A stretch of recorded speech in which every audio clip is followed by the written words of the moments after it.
자, 시작할게요. 기본서 준비해 주시고. 자, 이 강좌는 이제 기초. 지금 이제 입문자, 지금 시작하는 준사관이나 뭐 부사관 준비하는 분들을 대상으로 강의를 하는 거고, 이 교재가 기본서라고 명칭을 제가 칭해요. 기본서라고 보면 이 교재라고 보시면 되고, 그래서 이 교재에 이제 개념이나 이런 게 다 있어서, 개념이나 계산법의 이론이 다 있어서 이 교재로 해도 충분히 기초를 설명드릴 수가 있어요. 이건 이제 기초도 되고, 이 교재는 그래서 고급용 교재도 다 되는 그런 교재라고 보시면 돼요. 다 실려 있는데, 목차를 한번 봐주세요. 목차 보면 일단 준사관 기준이니까 준사관 시험의 자료 해석 출제 유형 어떤 것들이 나오는지가 있고요. 그래서 유형에는 일반적인 자료 해석 유형 이란 게 있고요. 응용 수리가 약간 출제가 된다. 그리고 통계학 관련 소재 문제가 출제가 되고요. 통계학 이론 문제가 출제가 되고요. 상황 제시형이라고 해서요. 또 다른 유형으로서 어려운 유형이거든요. 이거 이렇게 출제가 나눠볼 수 있다. 고 보시면 되는데, 우리 기초 과정에서는 초점을 대부분의 시간을 여기에다가 투자를 할 거예요. 여기가 출제의 비중이 가장 높기도 하고요. 보통 여기 내용을 이제 표나 그림 자료를 해석하는 문제가 대부분을 차지해요. 여기서 말하는 일반 유형은 표나 그림 자료를 해석하는. 그러니까 자료 해석이잖아요, 과목이. 과목이 자료 해석이라 그러면은 말 그대로 이 자료 해석은, 원래 자료 해석은 이걸 말하는 거예요. 여기 내용을 말하는 건데, 이제 뭐 이게 NCS라고 있거든요. NCS라고 공기업 준비하는 NC 시험이나 이제 거기서 더 나가서 여러분들이 이제 군대 쪽 준사관이나 이렇게 있죠. 군대 쪽 장교 이런 시험에서도 적성 시험으로서 자료 해석을 이제 시험을 보잖아요. 맞죠? 근데 이제 여러분들이 준비하는 준사관이나 군대 쪽 적성 이 자료 해석 쪽은 원래 말하는 이 자료 해석에서 말하는 이건데 요거 내용에서 플러스 더 나아가서 조금 더 내용이 이제 다른 내용들이 좀 추가되어 있어요. 응용술이나 NCS나 군대 쪽은 응용술이나 응용술이 산수, 이게 이제 중학교 1학년 때 2학년 때 배웠던 산수 연립방정식 문제 푸는 그런 문제들이 조금 추가되어 있어요. 그리고 여러분들은 이제 군대 쪽만 또 추가된 게 뭐냐면 요 통계 쪽이 또 추가되어 있어요. 범위가 알았죠? 이해되시죠? 그렇게 정도 보시면 돼요. 그래서 일단 어쨌든 이게 이제 비중이 제일 많이 차지하는 추세고요. 그렇기 때문에 일단 요걸 기초를 제대로 잡는다 생각하시면 돼요. 그리고 이제 응용수리 자체가 어려워해요. 이거는 그냥 원래 좀 어려워. 그러니까 자기가 중학교 기초적인 게 많이 부족하다, 수준이 지식이 부족하다, 수학적 지식 부족하다고 하는 걸리는 부분이 뭐냐면 여기예요. 맞죠? 그러니까 그쪽으로 좀 부족해도요, 요쪽 따라오는 거는 크게 문제가 없어요. 따라오는 데는 기초적으로 설명만 해드리면 문제 없어요. 여기 좀 걸리거든요. 그래서 배워도 잘 안 될 수도 있어. 이거는 그쪽에 옛날에 공부 안 했다면. 그럼 많이 많은 연습이 필요해요. 맞죠? 중학교 연습 문제 있죠. 연립방식 문제 푸는 거, 좀 연습이 좀 필요해요. 개인적으로 좀 보완해 나가면 돼. 조금씩 자기가 부족한 거 나왔을 때, 그때 지금 미리 막 다 하러 가지 마시고, 알았죠? 그런 분들은. 그리고 이제 다행스러운 거, 어떻게 보면 이거 출제 비중이 낮아지는 추세인 거 확실해요. 별로 안 돼요. 출제 비중이 높지도 않아요. 근데 쉽게 나오면 맞춰야 되기 때문에 또 필수적인 건 해야 되거든요. 기초적인 건. 그렇다고 보시면 돼요. 통계학은 이제 뒤에 보도록 하고요. 시간 되면. 일단 일반 유형 여기 초점 맞출게요. 그럼 여기 목차를 잠깐 보시면 자료에서 기초라고 되어 있는 부분이 있고요. 근데 자료 유형, 자료가 어떤 유형이 출제가 되고, 그리고 자료의 해석에서 출제되는 그 출제 포인트, 어떤 출제 포인트가 있는지 보고, 그 다음 이제 매우 중요한 계산법, 계산하는 방법, 계산을 정석으로 계산하면 한참 걸리잖아요. 그것을 안 하려고 하는 거예요. 그래서 스킬로 빠르게 계산할 수 있게끔 해야 되고, 기존에 들은 학생들은 이제 들었기 때문에 뭔지 알잖아. 대강 어떤 건 내용인지 알고요. 이해하고요. 수업을 듣고 이해는 돼요. 이해하고, 근데 문제 이해는 되거든요. 근데 이게 이제 자기 걸로 만드는 이 적용 기간, 이게 바로 안 돼요. 당연한 거야. 한 번 들었는데 이해했는데 바로 쓰려고 그러면 그게 자기께 되겠어요? 그게 되려고 한다고 하는 게 욕심이에요. 제가 가지고 있는 그 방법, 사고과정 책, 그걸 쓰는 거를 남이 바로 뺏겨가는 게 쉽지 않겠죠. 다른 사람이 똑같이 뺏겨가는 게. 이건 훈련시키는 거거든요. 그래서 자료 해석은 지식은 물론 지식도 중요한데, 요거 지식은 그렇게 많이 안 중요해요. 지식이 중요한 게 아니라, 그러니까 머릿속에 갖고 있는 거 있죠. 갖고 있는 그 암기하고 있는 그런 게 아니에요. 이거는 한국사 이런 게 아니에요. 알았죠? 그거는 외우면 되잖아. 그러니까 외우는 공부는 그냥 암기만 하면 되는 거니까, 암기하는 방법은 자기가 다, 암기력은 사람마다 다 다르겠지만 암기하는 방법은 자기마다 다 다른 요령이 있잖아. 한국 사람들 어떻게 하면 잘 외워지겠다 이런 요령들이 있잖아요. 그러면 어떻게 하는 방법을 통해서라도 다 어떻게든 암기하면 되는 거니까 방법론은 한 가지거든요. 암기하는 공부는 토익도 뭐 별 차이 없어요. 근데 요거는 지식 위주로 하기보다 지식은 별로 안 중요해요. 암기해서 푸는 게 아니라 이게 사고이죠. 사고 과정을 훈련시키는 거야. 훈련. 사고를 효율적으로 푸는 그 사고 과정을 몸에 배이게끔 만든다 해가지고요. 체화라 그래요. 체화. 이걸 체화시켜야 돼. 요게 어렵죠. 몸에 배이게끔.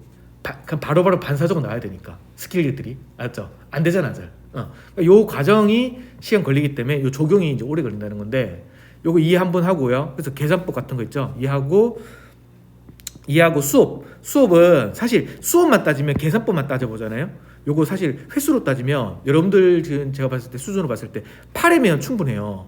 8회 딱 8번 들으면 돼요. 수업은. 근데 안 된다는 거죠, 바로. 맞죠? 그래서 연습 기간 있죠. 계속 문제 풀면서 그 계산 연습을 계속 하는 기간 통해서 한 달, 최소 한 달은 해주면 이제 좀 돼요. 빨리 되는 사람, 이건 사람마다 머리가 다 달라. 맞죠? 한 달, 2달, 3달 해서 체화시키면 되거든요. 근데 지금 시작해서 이제 우리가 다음 해 대비 있죠. 당장 2023년 좀 힘들고 체화되긴 알았죠. 지금 시작한다 봤을 때는 그 다음에 대비로 한다고 생각하시면 충분하다. 기간은. 그러니까 체화시키는 이게 중요하고요. 그다음 가중평균이 매우 중요해요. 이건 이제 많이 어려워요. 그리고 이것 때문에 많이 어려워하거든요. 가중평균을 근데 반드시 해야 된다. 반드시 이걸 해야 이게 이제 속도가 또 빨라지는 부분이 크다라고 보시면 돼요. 가중평균. 그리고 상대치 자료가 되어 있죠. 우리가 자료 해석에서는 절대치 자료라고 해서, 그리고 상대치 자료라고 해서 두 개로 크게 나눠볼 수가 있거든요.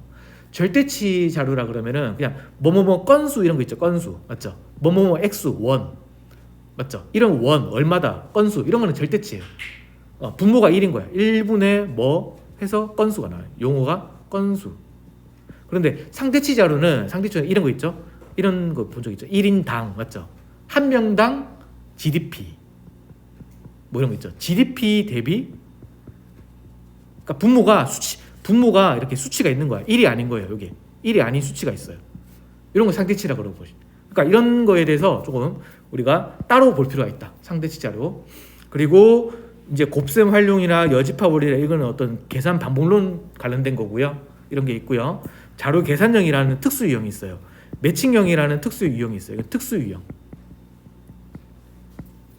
그리고 일반 유형으로서 연습 문제 되어 있죠. 요거는 이제 문제풀이 좀 연습 같이 해보는 의미로 이렇게 하는데 시간을 좀 많이 투자하려고 해요. 요 과정 알았죠?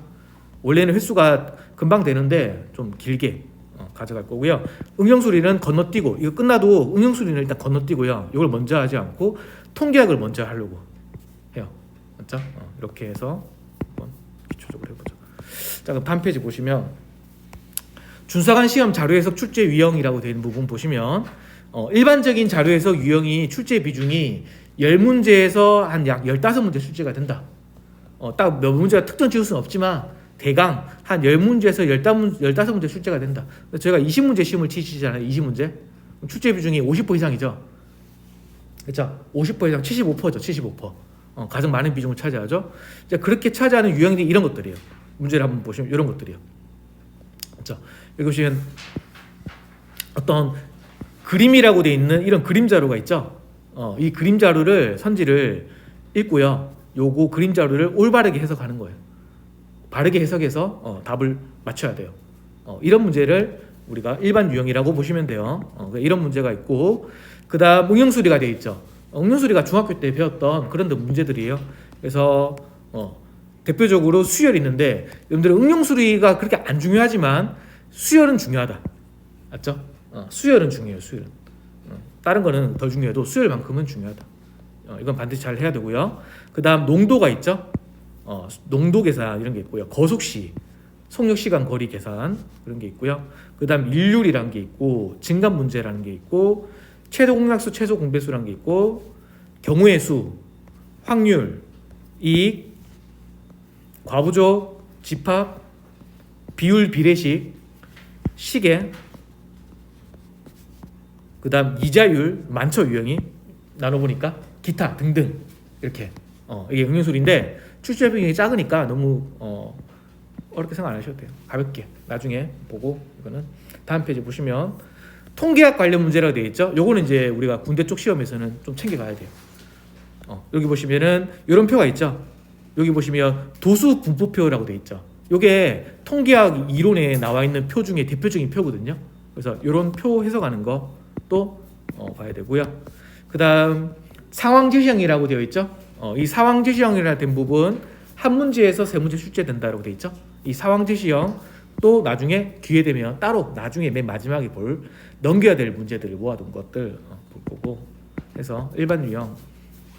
자 보시면 일단 문제를 한번 볼게요. 일반 유형이라고 그러면은 자료에서 기초라고 되어 있는데 자료에서 기초라고 그러면 일단 먼저 봐야 될 게 문제가 어떻게 형태가 어떻게 되어 있는지에 대한 구조 맞죠? 문제 구조를 한번 볼게요. 자료 해석의 전형적인 문제라 그러면 이런 건 문제를 말해요. 자, 문제 보시면 여기 보시면 여기 있죠. 여기 발문이라고 해요. 발문. 다음 표는 건강 행태 위험 요인별 질병 비용에 대한 자료이다. 이에 대한 설명으로 오는 것은 이라고 되어 있죠. 요걸 발문이라고 그래요. 발문 여기 발문 되어 있죠. 발문 있죠. 발문. 그러면 자 발문 그 다음 또 문제 구조가 이렇게 자료가 있는데 자료에서 첫 번째 줄에 나오는 게 그 자료의 제목이에요. 이게 제목. 그 다음 바로 밑에 나와 있는 게 단위예요. 단위 있죠. 그 다음 표나 그림이 주어져요. 이건 표죠. 표 주어져 있죠. 그리고 요거 당구장 표시돼 있죠. 요거 여기 각주라고 그래요. 각주. 그리고 여기 1, 2, 3, 4, 5 되어 있죠. 얘를 선지라고 해요. 선택지. 선지 줄여서 선지.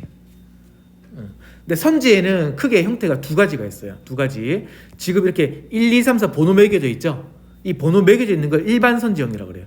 이렇게 제가 용어를 한 번씩 말하면은 이제 한번 기억해 주시면 좋아요. 빠르게 기억해 주시면 좋아요. 일반 선택지형이라고 그래요. 이걸. 그리고 여기 기역, 니은, 디귿, 리을 되어 있죠. 여기 이런 것도 있죠. 이런 걸 보기형이라고 그래요. 보기형. 두 가지예요.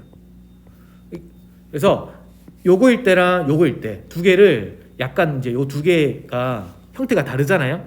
이제 다른 게 의미가 있는 게 뭐 어디서 의미가 있냐면 이게 운영하는 전략이 있다 따로라고 보시면 돼요. 선지를 운영하는 전략이 있다. 그래서 자 잠깐 말씀드릴게. 중간에 끊어서 자료 해석 있죠. 자료 해석을 요거 이제 잘 표 해석 문제 이런 일반 유형을 잘 풀려면은 세 가지를 잘하면 돼요. 크게 첫 번째는 접근법. 두 번째는 계산법. 그다음 세 번째가 선지 있죠. 지금 말씀드리는 선지 운영 전략. 요걸 잘해야 자료 해석이 이제 정확도가 올라가고 속도가 빨라져요. 기본적으로 크게 나누면. 그런데 접근법이라 그러면은 요 안에 담겨 있는 내용이 많아요. 접근법이라 그러면은 예상을 잘해야 돼요. 예상. 짐작하는 거예요.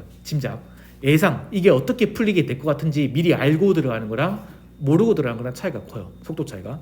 예상을 잘해야 되고요. 그래서 예상을 잘한다는 건 무슨 말이냐면은 예상을 잘한다는 거는 얘는 식 도출 있죠. 식 도출하는 속도가 빠르다는 거예요. 식 도출이 미리 예상된다는 거죠.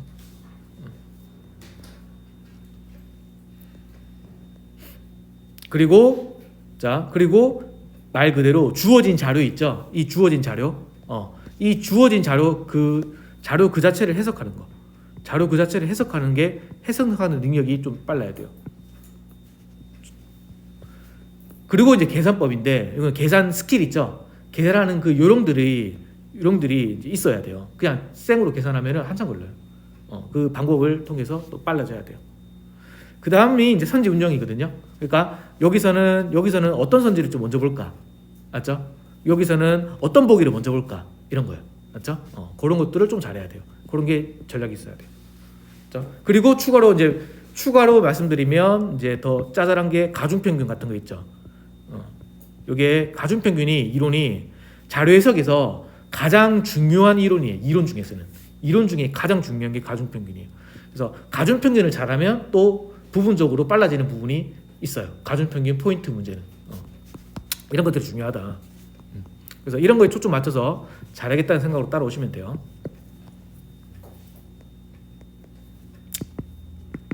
자, 그러면은 이렇게 이제 문제 구조가 대강 어떻게 생겨먹는지 아시겠죠?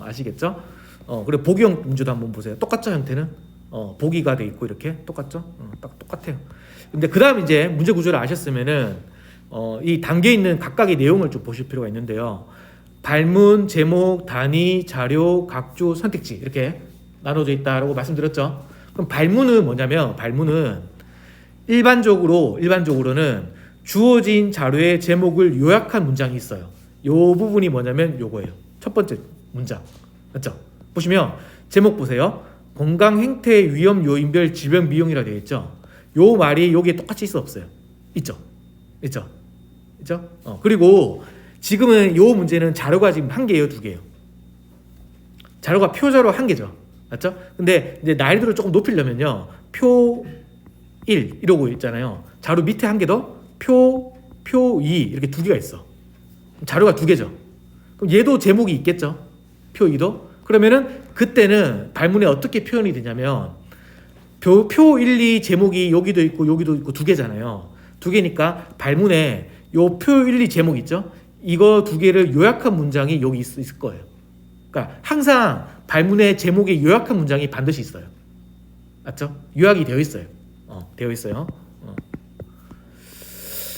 그 다음 문장이 뭐냐면 일반적으로는 정오 판단을 묻는 문장이 있어요. 요거예요. 이에 대한 설명으로 옳은 것은. 맞죠? 옳은 것은 또는 옳지 않은 것은 이렇게. 맞죠?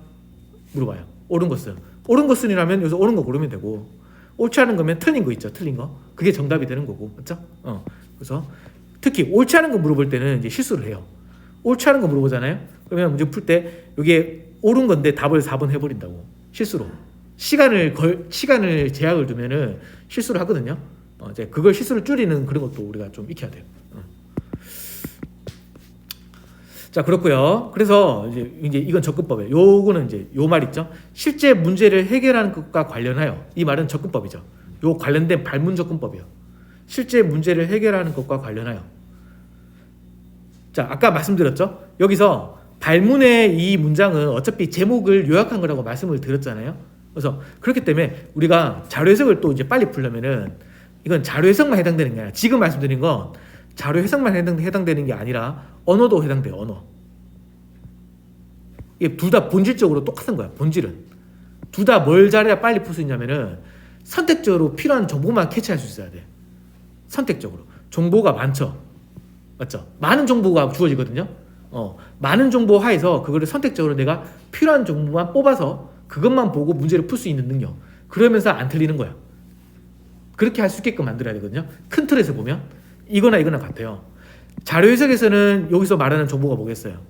요거겠죠. 맞죠? 표나 각주겠죠. 이런 거겠죠? 언어는 뭐겠어요? 언어에서 정보는 글 지문이겠죠. 엄청 긴 지문이 주어지잖아요. 그럼 그 지문을 다 읽을 수 없어요. 다 읽어서 풀면 오래 걸려요. 물론 지문이 짧으면 별거 없죠. 맞죠? 그럼 다 읽어야 되겠지 그때. 맞죠? 그래서 이런 걸 잘해야 이 본질적으로 이 적성 시험이라고 그래요. 적성 시험을 잘 할 수 있어요. 알았죠? 그래서 그런 맥락에서 자료 해석에서 나오는 이 접근법, 발문 접근법이 뭐냐면은 어차피 요 발문에 표에 주어진 자료 제목이 요약돼 있거든요. 요약돼 있으니까 발문에 여기 나와 있는 요거는 문장을 안 읽어도 된다. 알았죠? 안 읽어도 된다. 어차피 제목은 읽어야 돼요. 제목은 반드시 읽게 되기 때문에 얘는 읽지 마라. 맞죠? 한데 읽어요. 그래도 말 안 들어요. 말 들어요. 읽는다니까 이게. 그러니까 듣는 거랑 이게 자기가 문제 풀 때랑 다르거든요.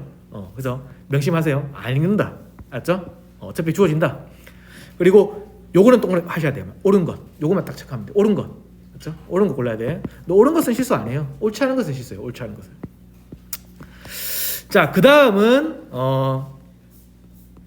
자, 그 다음은 이제 제목에 대해서 조금 말씀드려 볼게요. 제목은 요약하는 거 말씀드렸죠. 자, 제목은 요 표에 주어진 내용이 있죠.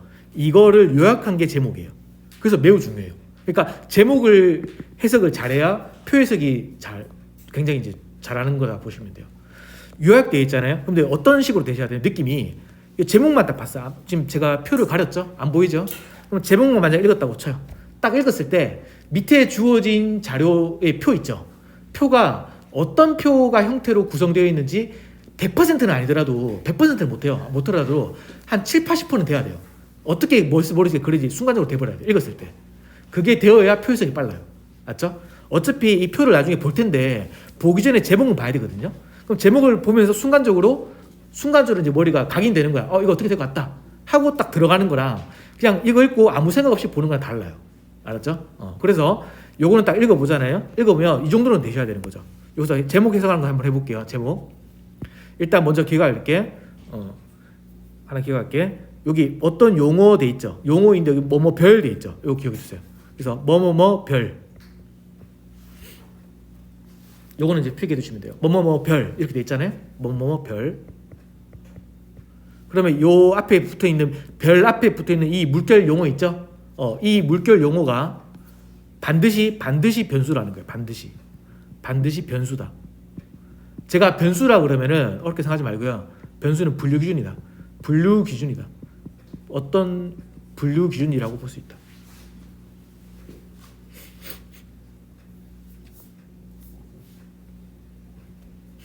그리고 여기 보시면 질병 비용 되어 있죠. 끝에. 그러면은 이걸 통해서 알 수 있는 게 밑에 항목에 주어진 표에 주어진 데이터 있죠. 데이터가 질병 비용을 뜻해요. 그래서 여기 주어진 이런 데이터들 있죠. 얘가 데이터야. 이런 것들이 뭐다? 질병 비용이에요. 그렇죠? 이 자체가 질병 비용이에요. 자, 그러면은 다시 돌아가서요. 여기 위험 요인 별이라고 해가지고 별 앞에 용어가 위험 요인이죠. 그러면 위험 요인이 뭐다? 질병 비용 있죠. 이 질병 비용이란 걸 분류를 한 거예요. 근데 어떤 기준? 위험 요인별로. 근데 위험 요인이 여러 가지 있겠죠. 어떤 위험 요인, 어떤 위험이 있겠죠. 그거는 구체적인 용어는 봐야 알겠죠. 저도 봐야 알겠지만 어떤 용어들이 위험 요인이라는 분류 기준을 하에서 막 나눠져 있어요. 나눠져 있을 거예요. 그럼 실제로 한번 확인해 볼게요. 나눠지는지. 보시면 위험 요인이 어디 있어요? 여기 있죠. 이걸 우리가 세로라 그러잖아요. 이걸 가로라 그러잖아요. 맞죠? 세로 방향으로 위험 요인 분류 기준이 이렇게 나눠져 있죠. 그러니까 이런 것들이 다 뭐다? 위험 요인이죠. 맞죠? 흡연 위험하죠. 흡연하면 음주 위험하잖아. 이런 것들이 위험 요인이라는 용어 하에서 분류가 되어 있다. 이렇게 보는 거예요. 그래서 이 위험 요인은 변수다. 맞죠? 이건 변수라고 해요. 변수. 맞죠? 이런 걸 변수라고 칭해요. 변수. 그런데 이 자료를 보니까 알게 되는 건데 분류가 위험 요인 변수도 있지만 또 뭐도 있어요. 분류가 어떤 변수로도 나눴어요. 가로 항목에 뭘로 나눠져 있어요? 연도로 나눠져 있죠. 연도도 그래서 변수예요. 맞죠? 변수. 그러니까 분류 기준인 거죠. 분류 기준. 그러면 제목에 다시 돌아가서 제목 봤을 때 연도라는 게 분류 기준이라는 걸 알려주고 있어, 안 알려주고 있어요? 안 알려주고 있잖아. 이건 그럴 수도 있는 거예요. 알았죠? 일부러 빠뜨릴 수도 있는 거야. 그러니까 앞에 더 친절했으면 제목에 뭐도 넣어주면 되냐면 앞에 연도별, 맞죠? 이러면 더 좋아요. 근데 이건 꼭 없어도 되는 거야. 알았죠? 근데 대신에 이건 있다는 거는 이건 반드시 있다는 거예요. 이해하셨어요? 연도가 없다고 해서 여기 없다고 해서 연도가 분류기준이 아니라는 건 아닌데 얘가 있다는 건 분류기준이 된다는 건 맞아요. 맞죠? 그렇게 이해하시면 돼요. 항상 생략을 많이 하는 편이거든요. 제목 맞죠? 제목을 생략을 많이 해서 제목으로 만들잖아요. 그래서 그렇게 해석하시면 돼요. 자, 되셨죠? 그러면 자, 제목 우리 잠깐 우리 여기 말씀드렸죠. 여기 있죠. 제목을 통해서 뭘 알 수 있다? 데이터의 의미랑 분류 기준을 알 수 있죠. 말씀드렸죠? 여기 이해할 수 있어야 돼요. 근데 다음부터는 이제 제목이 지금 쉬운 거죠. 쉬운 거에서 별거 없는데 이제 제목이 좀 복잡해지거든요. 그랬을 때 더 잘해야 돼요. 다음부터는 그 연습 좀 필요하고요. 그 다음 단위에 대해서 말씀드릴게요. 단위는 여기 있어요. 항상 오른쪽 있죠. 끝에 있거든요. 근데 단위는 단위란 게 이제 굉장히 많은 단위가 문제에 주어질 거예요. 억원 내죠. 억, 원, 10원, 100원.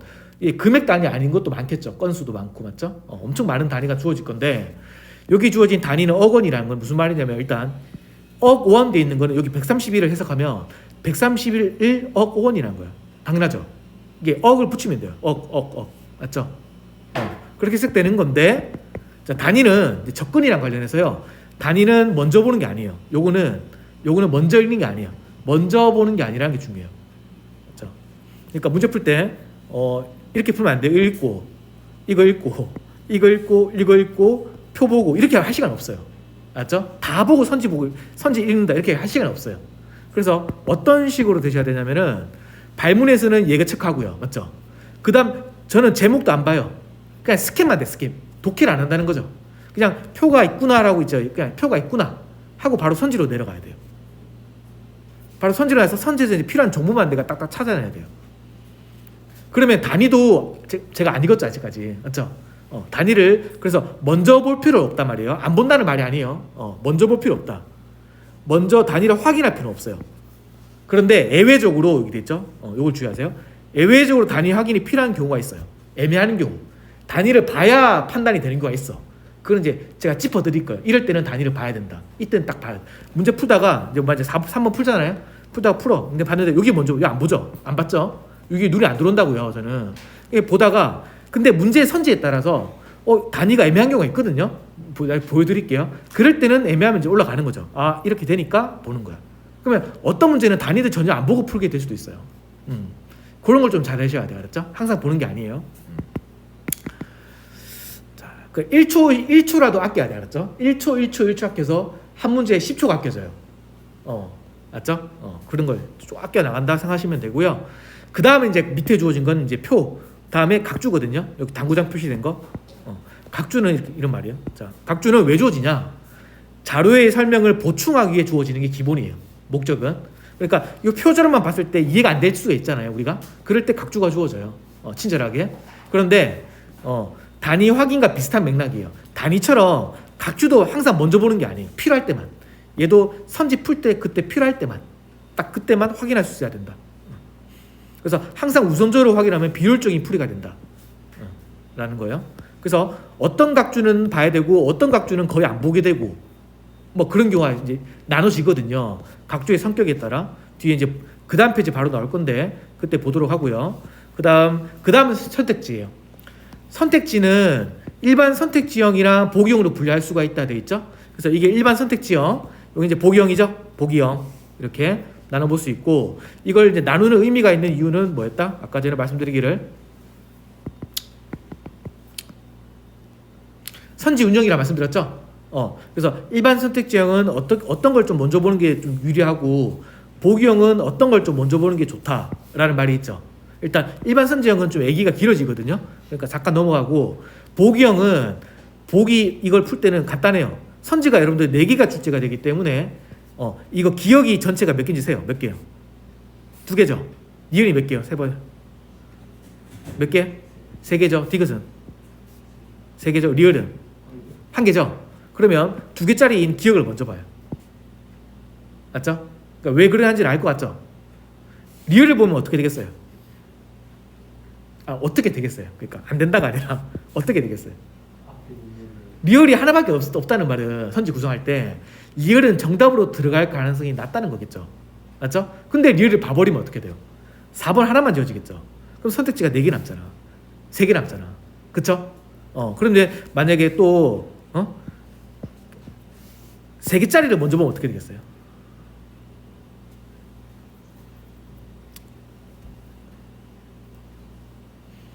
정답으로 들어갈 가능성이 3개짜리 많겠죠. 그러면 니은을 봐가지고 니은이 이렇게 하나만 지워질 거 아니에요. 니은이 정도 들어가니까 또 3개 남잖아. 그쵸? 근데 우리는 어떻게 하려면 2개짜리를 보면 그래도 그럴 가능성 적다. 어쨌든 어떻게 돼요? 판단만 제대로 하면 2개가 이렇게 지워질 거 아니에요. 맞죠? 그럼 2개 남죠. 그럼 하나만 더 보면 되죠. 그러니까 보기 개수를 따지고 보면 2개만 보면 돼요. 2개만 풀면 답이 나온다. 무조건. 알았죠? 자, 그래서 이렇게 나눠봤고요. 이거 간단하죠? 자, 넘어보세요. 다음 페이지 보세요. 그 다음 단위 확인. 자, 이제 여기서부터 조금 이제 내용이 이제 들어가요. 조금 이제 깊이 있게 들어가요. 그러면 구체적으로 단위에 대해서 말씀을 드릴 부분이 따로 있어요. 단위. 아까 단위 잠깐 말씀드렸는데 단위 확인은 먼저 할 필요는 없지만 필요한 경우에는 단위를 확인해야 돼요. 그 필요한 경우가 뭐냐면 요 두 가지를 보통 요 두 가지만 보통 생각하시면 돼요. 두 가지만. 크게. 알았죠? 첫 번째는 이해가 더 쉬워요. 두 번째는 조금 문제 풀면서 알아야 되는데 첫 번째는 그냥 선지 있죠. 선지에 약이란 단어가 붙어 있을 때 약. 알았죠? 약 붙어 있으면은 이때는 단위를 확인해야 돼요. 왜냐면 이렇게 선지에 이런 단위가 있거든, 이런 게 있거든요. 지금 보시면 여기서는 그런 게 없네. 여기 없고요. 자, 선지에 이런 게 있어요. 약 1번 선지. A 값은 A는 약 1,4,1,000원이다. 뭐 이렇게 돼 있거든요. 선지가. 그러면은 이 A를 계산을 하겠죠, 막 시급하게서 A가 뭔지 시급하게서 계산을 할 거죠. 해가지고 나오는 값이 정확하게 1,4가 되는지에 더 나가서 1,000원이 되는까지 확인해야 돼요. 얘는 약이 주어질 때는 단위를 가지고 틀리게 할 수 있다. 14,000원인지 14,100원인지 맞죠? 14만원인지를 가지고 틀리게 할 가능성이 조금 치사하게 나오면 그렇게 나올 수도 있거든요. 그렇게 나갈 수는 좀 낮지만 그래서 단위를 확인해야 돼요. 이럴 때는. 그러니까 보통은 선지가 약이라는 표현이 없어요. 보통 어떤 꼴이냐면 A는 맞죠? A는 14,000원 이렇게 1,000원 돼 있다고 하더라도 1,000원 이상이다 이렇게 돼 있어요. 그럼 이거는 그냥 A랑 뭐랑 비교하면 돼요. 이렇게 비교만 하면 되죠. 얘가 크냐 맞죠? 이상이다니까 맞죠? 두 개가 다르다고요. 맞죠? 이럴 때는 단위를 확인 안 해도 돼요. 안 해도 되는 이유를 좀 더 자세하게 말씀드릴 거예요. 계산법 할 때. 대부분 이래요. 대부분. 근데 가끔 이런 경우가 있어요. 두 번째는 이런 표현. 선지가 이렇게 돼 있을 때. 여기 뭐가 100만 원이라는 단위가 있죠? 있는데 개수를 세야 되죠. 뭐뭐한 것은 4개이다. 이럴 때는 단위를 알아야 개수를 그 100만 원 이상의 상품이 4개인지를 개수를 셀 수 있어요. 문제 풀 때. 그래서 이럴 때는 또 단위를 확인하게 돼요. 두 가지 케이스예요. 단위를 확인하는 경우는. 그러면 단위를 확인할 때 이제 되면 어떻게 단위를 빨리 확인해야 되잖아요, 맞죠? 그래서 이걸 외워주셔야 돼. 이걸 외우세요. 바로 최대한 빨리 외우시는 게 빨리 쌓을 수 있어요. 외우세요. 요 콤마 앞에 0 있죠? 콤마 앞에 있죠? 콤마 앞에 0, 콤마 앞에 0, 콤마 앞에 0, 콤마 앞에 이렇게 해서 1100만 10억 조 이걸 외우세요. 맞죠? 1100만 10억 조, 1100만 10억 조. 이걸 이제 우리가 빨리 풀어야 되기 때문에 이걸 세기도 좀 시간이 걸리니까 이걸 외워두면 빨리 되는 경우가 꽤 있어요. 그래서 1100만 10억 조 외워두시고 1100만 10억 조. 그 다음 이제 각주 잠깐 말씀드릴게요. 이제 깊이 있게 각주를 좀 더 나가면 각주가 왜 주어진다 했어요? 주어진 자료 설명을 하려고 보충하려고 주어지는 건데 그 각주가 주어지는 이유 목적이 이렇게 있어요. 목적. 각주가 주어지는 이유는 구체적으로 나누면 세 가지예요. 세 가지. 크게 나누면 각주가 왜 있냐? 각주는 용어나 기호의 의미를 설명해 주려고. 맞죠? 모르는 용어, 모르는 기호, 설명을 좀 보충해 주는 거죠. 그래서 이런 거 있죠?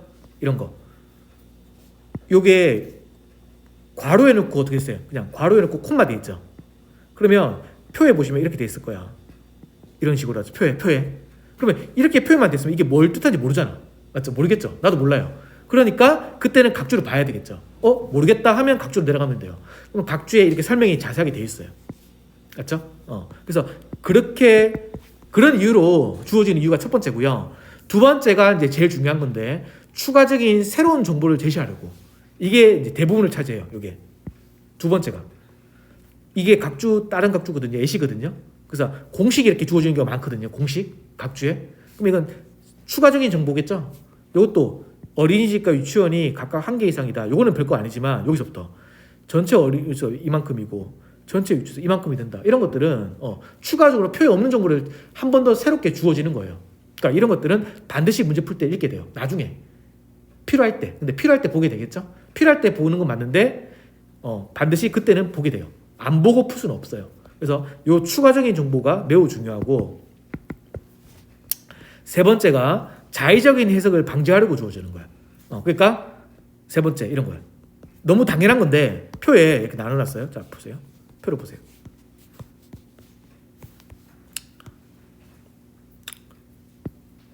이런 거죠.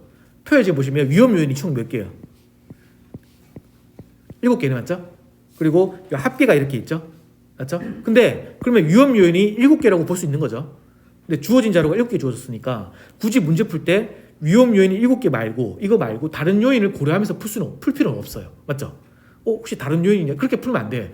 주어진 정보 내에서만 풀어야 돼. 문제 풀 때는. 맞죠? 근데 굳이 이제 가끔씩 각주에 위험 요인은 7가지 위에 주어진 7개 외에 다른 거는 고려할 필요가 없다. 이렇게 주어진 경우가 있어요. 일부러 굳이.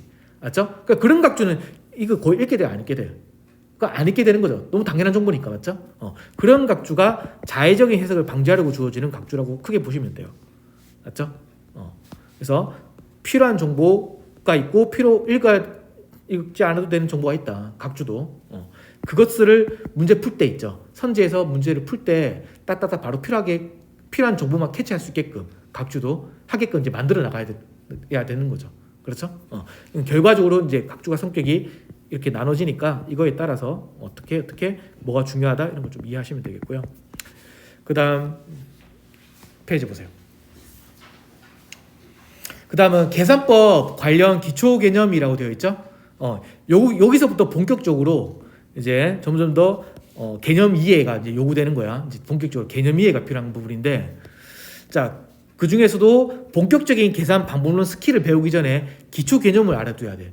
요거는 제 방법론이 아니에요, 맞죠? 여기 기초 개념은 당연하게 제 방법 스킬, 저만의 방법이 아니라 이거는 모든 그러니까 자료에서 강사가 다 똑같이 개념을 이렇게 정해두는 거죠, 맞죠? 당연한 개념이고요. 그래서 이렇게 나눠볼 수 있어요. 일단 먼저 아셔야 될 게 변화량, 증가량, 감소량, 증감량이라는 개념이 있어요. 요 개념 4가지를 다 이해하시고 구분을 할 수 있어야 돼요. 변화량이라 그러면은 자 이런 거죠. 이렇게 됐죠. 그러면 425에서 674가 되었어요. 맞죠? 그러면 이 4가지 개념은 기본적으로 공통적인 뜻은 뭐냐면은 요거 있죠. 화살표 제가 이렇게 그렸죠. 이제 이 용어들은 좀 기억해 두셔야 돼요. 화살표 시작하는 숫자를 초기값이라고 그래요. 그래서 초기값. 화살표 받는 숫자를 후기값이라고 그래요. 맞죠? 이제 까먹지 마세요. 됐죠? 화살표 시작하는 초기값, 화살표 받는 숫자를 후기값이라 용어를 정해 두는 거야, 저랑. 이제 조금씩 제 용어들이 조금씩 나오기 시작해요. 제 용어들이 조금씩 나오기 시작해요. 그러면 기본적으로 초기값과 후기값 간의 요 둘 간의 차이, 그러니까 빼는 거, 뺄셈 개념으로 가는 게 요 4가지 개념의 공통적인 거야. 빼는 거야, 둘 다. 어쨌든 빼는 거야. 여기서 여기 빼든, 맞죠? 여기서 요거 빼든, 맞죠? 빼는 거야. 이 둘 간의 차이를 말하는 거죠. 그게 요 4가지 개념의 공통적인 개념이에요. 근데 여기서 개념 4가지 구분해야 돼요. 구분을 4가지를 못하면 선지 완전 잘못 풀 수 있어요. 그래서 구분을 해야 되는데, 변화량이 개념이 쉬워요. 변화량은 얘 둘을 뺐죠? 빼서 무조건 절대값. 여기 요 선 있죠? 이렇게. 요게 절대값을 뜻해요. 그래서 둘이를 빼요. 그럼 얼마죠? 빼보세요. 빼보세요. 249죠? 맞죠? 근데 지금 이렇게 249는 자, 후기값에서 초기값을 빼니까 그렇게 봤을 때는 플러스 249죠. 그쵸? 맞죠? 근데 절대값을 쓰면 그러면 그대로 플러스죠. 자, 그러면 반대로 뺄 수도 있겠죠. 그러면 이렇게 되면 이렇게 되었다. 그냥 값이 떨어지죠. 감소하죠. 감소하면 자, 이것도 뺄게요. 그러면 여기서 요거 빼요. 똑같이 얼마 나와요? 249 나오죠. 근데 마이너스 249죠. 근데 변화란 개념은 여기다 절대값을 씌우기 때문에 무조건 이제 양수로만 보는 거예요. 이해됐죠? 그게 변화량. 용어 그대로예요. 용어 그대로. 변화량. 증가하거나, 맞죠? 감소하거나 그 양만 보자는 거죠. 양만. 이해했죠? 그래서 변화량을 물어볼 때는 주의할 게 이렇게 나와요. 자, 42에서 15가 되었어요. 근데 67에서 77이 되었어. 그럼 변화량은 어디가 더 커요? 변화량은 위에 거 빼볼게요. 위에 거 빼면 얼마죠? 27이죠. 맞나요? 근데 후기값에서 초기값을 빼니까 마이너스 27이죠. 밑에 건 빼니까 플러스 10이죠. 근데 변화량을 물어볼 때는 무조건 절대값을 본다는 거죠. 그래서 무조건 절대값을 봐야 돼요. 맞죠? 그럼 어디가 크다? 위가 크다. 맞죠? 그게 변화량 개념이에요. 이해했어요? 이게 변화량 개념이에요. 무조건 절대값 본다. 어렵지 않죠? 단순하죠? 그러면 여기서 다시 돌아와서 원래는 이거죠. 맞죠? 원래는 이건데 증가량을 물어봤어요. 증가량은 이 식을 보세요. 후기값에서 초기값을 빼죠. 근데 이 절대값이 없잖아. 맞죠? 그러면은 자, 어디가 커요? 증가량은 밑에 게 큰 거야. 이해했어요? 그러니까 증가량에서는 마이너스가 붙어있으면 무조건 작은 거겠죠. 일단 분리해요. 맞죠? 플러스가 되고 봐야 비교해볼만 하겠죠. 되셨나요? 끝까지? 그러면 이제 약간 헷갈리게.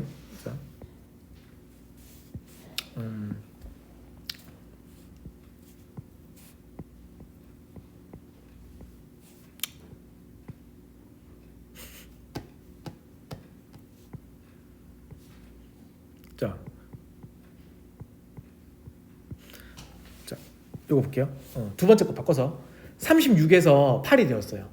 36에서 8이 되면은 자, 후기값에서 초기값을 빼볼게요. 빼면 얼마야? 마이너스죠. 마이너스 28이죠. 그쵸? 그럼 변화량은 어디가 더 커요? 변화량. 밑에가 크죠? 절대값이니까. 근데 증가량은 위에가 큰 거예요. 알았죠? 이해했어요? 마이너스 값이 이제 커지면 안 좋아요. 맞죠? 그래도 얘는 마이너스지만 덜 하잖아. 맞죠? 1이라도 덜 하잖아. 그렇게 이해하시면 돼요. 그럼 감소량을 볼게요. 감소량은 이제 빼는 숫자가 달라지는 거죠. 이렇게. 맞죠? 기본적으로 감소하다 보니까 값이 떨어지는 걸 비교하는 거다 보니까 초기 값에서 후기 값을 빼는 거예요. 감소량은. 그래서 요거 가지고 그대로 보면 여기서 감소량은 어디가 더 크다? 이제 초기 값에서 후기 값 빼면 이렇게 돼버리죠. 맞나요? 마이너스 안 붙죠? 근데 여기서 이거 빼면 27 빼면 28이잖아. 맞죠? 그럼 어디가 더 크다? 감소량은? 밑에가 더 커요. 맞죠? 감소량 그러니까 마이너스가 붙은 그 수치 있죠? 그 수치가 크면 유리해요. 그렇겠죠? 원래는 마이너스 28 이렇게 거잖아. 원래는. 맞죠? 그게 감소량이에요. 어렵지 않죠? 까지? 네 개를 구분해야 돼. 이제 조금 증감량이 나요. 증감량. 증감량은 다시 후기값에 초기값을 빼요. 증감량은. 그러면 그대로 하나만 더 감소하니까 29에서 볼게요. 자, 뺄게요. 빼면 다시 빼면 얘는 자, 후기값에 초기값 빼면 얘는 아까 얼마였죠? 얘는 뭐 이렇게 되죠, 이거. 맞죠? 하나 더 하면 그러면 증감량을 비교해 볼게요. 증감량 어디가 더 크다? 증감량은 말 그대로 증감이잖아요. 얘는 증가하거나 감소하는 양이 크면 돼요. 증가하거나 감소하는 양이 크면. 그러니까 꼭 증가하는 값이 큰 건 아니에요. 감소하는 것도 양이 크면 큰 거예요. 그럼 뭐 어떤 개념이랑 조금 비슷해요. 이게 뭔가 헷갈리는 개념이 하나 있잖아. 어떤 거? 얘랑 비슷한 게 있잖아. 하나 아까 어떤 거? 변화랑 비슷하죠. 아까 변화랑 또 증가하거나 감소하는 게 크면 큰 거잖아. 절대값만 보니까. 얘도 그렇거든요. 얘도 그냥 증가하거나 감소하는 양이 크면 큰 거예요. 여기서는 그럼 어디가 증감량이 어디가 커요? 1등. 요거죠. 요게 2등, 요게 3등이에요. 증감량은. 이해했죠? 그러니까 변화량과 같아 달라요. 순서가. 똑같죠. 변화량과 똑같아요. 근데 이 용어가 다르잖아요. 지금 어쨌든. 그럼 뭐 차이가 있겠죠. 어떤 차이가 있냐를 보면 이렇게 돼 있어요. 변화량은 절대값으로만 표시하거든요. 표시할 때 표시. 증감량은 플러스 기호, 마이너스 기호, 부호 모두 표시해요. 표시만 달라요. 표시만. 알았죠? 그러면 제가 여기 마이너스 27, 마이너스 28, 플러스 15, 플러스 마이너스 기호 막 다 썼죠? 구분했죠? 이렇게 표현을 했으면 이건 어떤 표현이다? 증감량 표현이에요. 근데 변화량 표현으로 바꾸려면 다 그냥 이렇게 바꿔서 표현해야 돼요. 표현이 다른 거예요. 표현만. 이해했죠? 그렇게 이해하시면 돼요. 자, 그러면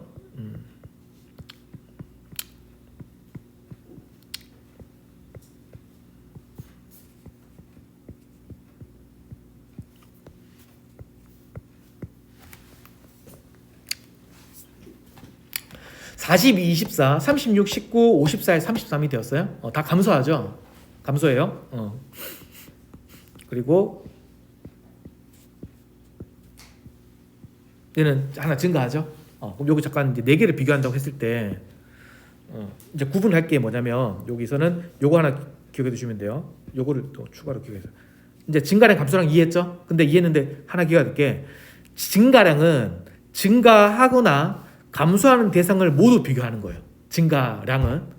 근데 감소량은 감소하는 대상만 비교하는 거예요.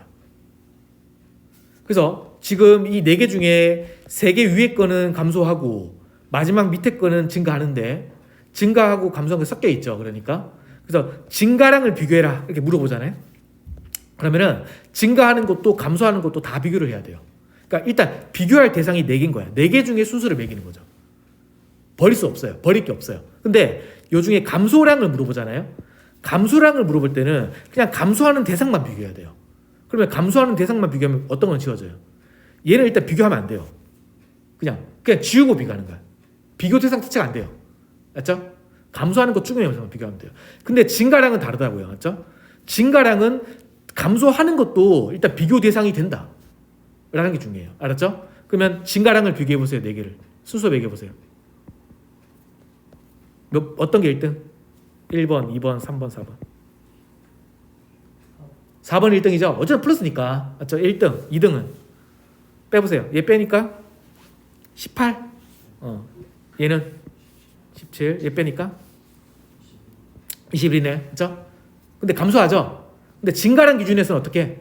그 감소하는 양이 적어야 되겠죠. 그래서 2등이 맞죠? 3등, 4등 이렇게 매길 수 있다는 거죠.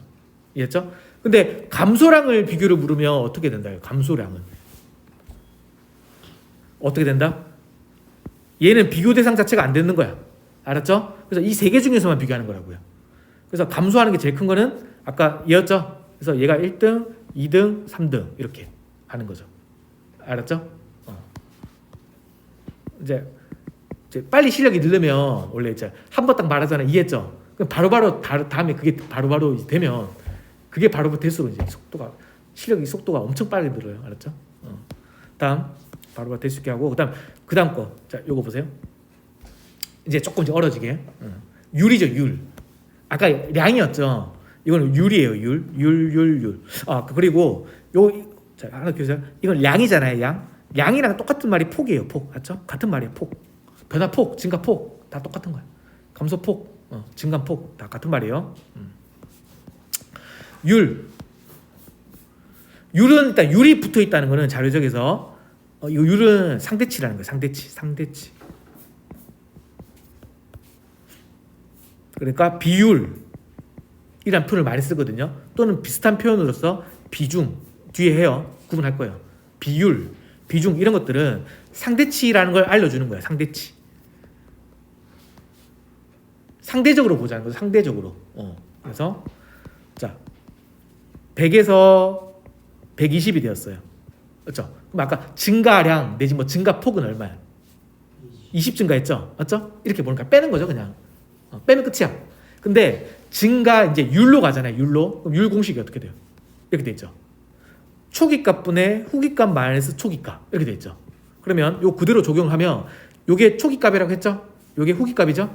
빼면 초기값 분의 빼면 100분의 20이죠. 곱하기 얼마? 100이죠. 곱하기 100을 한다는 말은 무슨 말이에요? 100분율로 환산한다는 거예요. 맞죠? 100분율로 환산한다. 퍼센트로 환산한다. 그렇게 이해하시면 돼요. 그래서 기본적으로 이 네 가지 개념 있죠. 요 네 가지 개념은 율인데 어떤 율이냐면 퍼센트 개념의 율이에요. 퍼센트. 그러니까 상대치에는 두 가지가 있어요. 크게 퍼센트가 있고 퍼센트가 아닌 게 있어요. 알았죠? 퍼센트가 상대치라고 다 퍼센트가 아니에요. 상대치에는 퍼센트인 것도 있고 퍼센트가 아닌 게 있거든요. 근데 여기서 율은 어떻게 쓰인다? 퍼센트로 쓰이는 거라. 전부 다 알죠? 퍼센트로 바꾸는 개념이에요. 이건 개념이 약속된 거예요. 알았죠? 제 마음대로 곱하기 100을 안 했다 바꿀 수 없는 거예요. 그래서 곱하기 100을 했다는 건 퍼센트로 바꿨다는 거예요. 그러면 만약에 퍼센트로 안 바꾸면 100분의 20은 원래 얼마야? 구하면 0.2라 그래. 맞죠? 0.2예요. 맞죠? 0.2 이해했어요? 여기까지? 그런데 퍼센트로 바꾸면 요 곱하기 100 하면 어떻게 돼요? 얘가 얼마로 바뀌어요? 20으로 바뀌죠? 그러면 퍼센트로 바꾼 거야. 그래서 괄호 퍼센트 이렇게 되는 거야. 단위가 퍼센트다. 이해했죠? 이게 퍼센트 개념이에요. 그러면 아까 증가량이 20 나왔죠? 지금은 증가율이 얼마 나왔어요? 20% 나왔죠? 요 20과 요 20%는 완전히 이제 개념이 다르죠. 요거는 그냥 둘이 뺀 거, 거리만 본 거고요. 요 20%는 뭐냐면 상대치예요. 그러니까 이 값 있죠. 원래 초기값. 초기값에 비해서 후기값이 얼만큼 증가했냐의 정도. 그 정도를 표현하는 거죠. 맞죠? 초기값에 비한. 초기값에 비한 증가한 정도. 맞죠? 그게 증가율이에요. 그래서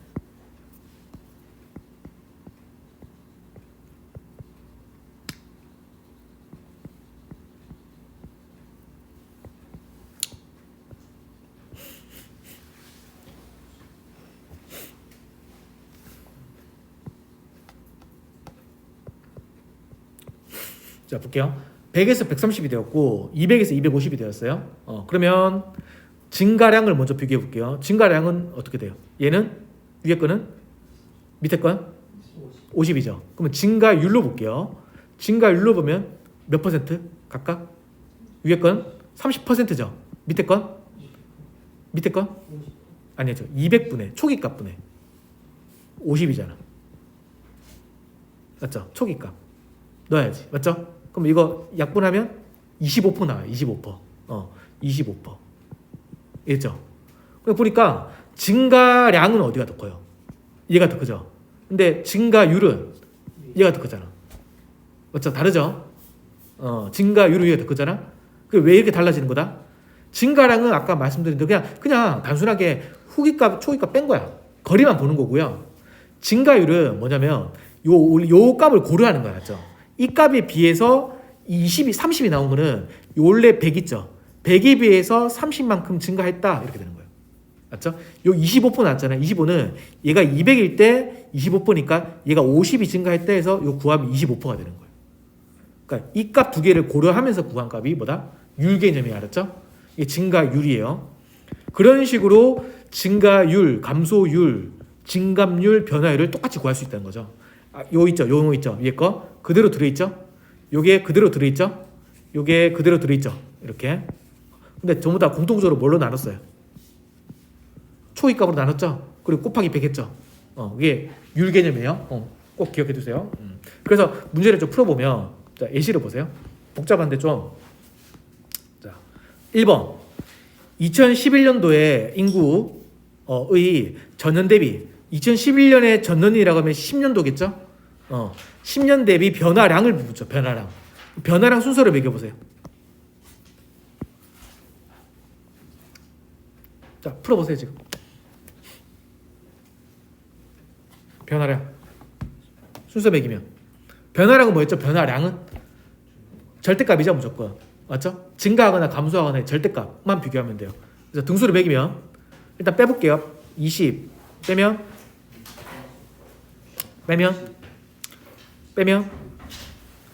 자, 후기값에서 빼면 마이너스 60인데 맞죠? 절대값만 봐야 되죠? 일단 후기값에서 초기값을 다 뺄게요. 그럼 마이너스 60 또 빼면 이렇게 되죠? 그러면 등수를 매기면 절대값만 봐야 되니까 1등은 맞죠? 얘가 1등이죠. 2등은 3등은 공동 3등이죠. 맞죠? 그 다음 4등 이렇게. 이게 변화라는 개념인 거 아시겠죠? 그 다음 증가량 순서 매겨보세요. 증가량은 1등은 1등, 2등은 일단 플러스가 돼야 돼요. 맞죠? 그래서 플러스 중에 이렇게 되고 마이너스 중에서는 어떤 거? 그나마 덜 감소하는 거. 맞죠? 감소량은 제가 어떻게 비교를 했어요? 아까 감소량은 플러스 빼고 감소하는 것만 비교하는 거야. 맞죠? 그럼 감소하는 게 큰 거는 맞죠? 이렇게죠? 이해되죠 이제? 그 다음은 증감량은 뭐였죠? 뭐랑 똑같다 기본적으로. 변화량과 똑같아요. 등수 매기는 건 똑같아. 등수 매기는 건 똑같아요. 다르게 이해할 필요 없어. 맞죠? 얘랑 뭐 똑같죠? 똑같아요. 똑같이 하시면 돼요. 부호만 더 붙일 뿐이에요. 알았죠? 부호만. 그다음 이제 율로 넘어갈게요. 율로 넘어가면 이제 좀 율. 자, 변화율 해볼게요. 변화율은 어디 같을 거예요? 변화율은 어떻게 돼요? 공식이 아까 초기값 뭐죠?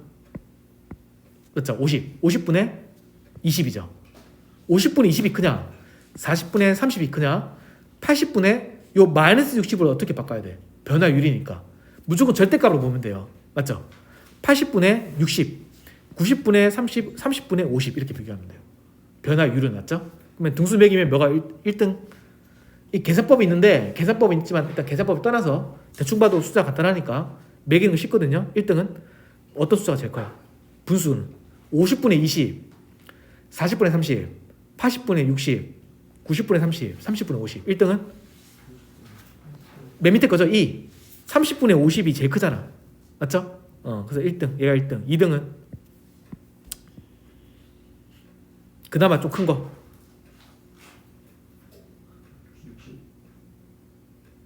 80분의 60이랑 40분의 30이 어때? 둘이 분수가 같죠? 두 배잖아. 똑같죠? 맞죠? 그럼 둘이 똑같아. 그럼 공동 2등이네. 맞죠? 3등은 50분의 20이랑 90분의 30이랑 어디가 더 커요? 대강 봐도 50분의 20, 90분의 30 이렇게 해볼게요. 20은 맞죠? 나눠봐도 되고 뭐 다 해도 어떻게 해도 쉬운데 20은 여기 2배를 해보잖아요. 2배? 그럼 얼마야? 40이죠. 그럼 50보다 조금 작죠.